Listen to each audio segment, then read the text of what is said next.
నేను ఒక మాట చెబుతాను, అదేమిటంటే నీ స్థితి ఏ స్థితిలో ఉన్నా నిన్ను పుట్టించిన దేవుని దగ్గరికి వస్తే అర్థమవుతుందా? ఒక కుమ్మరాయిన చేతిలో మట్టి ఉంటుంది, ఆ కుమ్మరాయిన మనస్సులో ఏముందో అలాగూ తయారు చేయగలిగిన శక్తి కుమ్మరవానికి అధికారం ఉంది.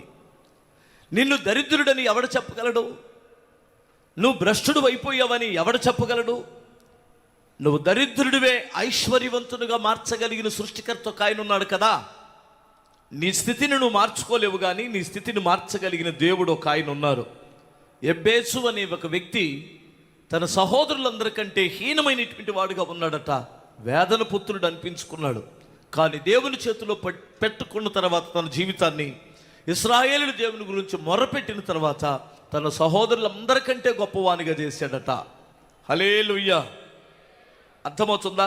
ఎస్తేర్ అనేటువంటి ఆమె పుట్టిన వెంటనే తన తల్లిదండ్రులు చచ్చిపోయారని, దరిద్రురాలు, భ్రష్టురాలని చెప్పారు.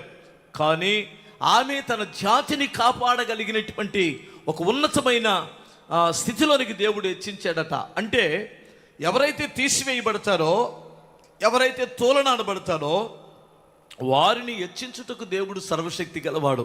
కాకపోతే ఒక్క మాట, మనము మన సృష్టికర్త అయిన దేవుని చేతిలో మన జీవితాలను పెట్టుకోగలమా?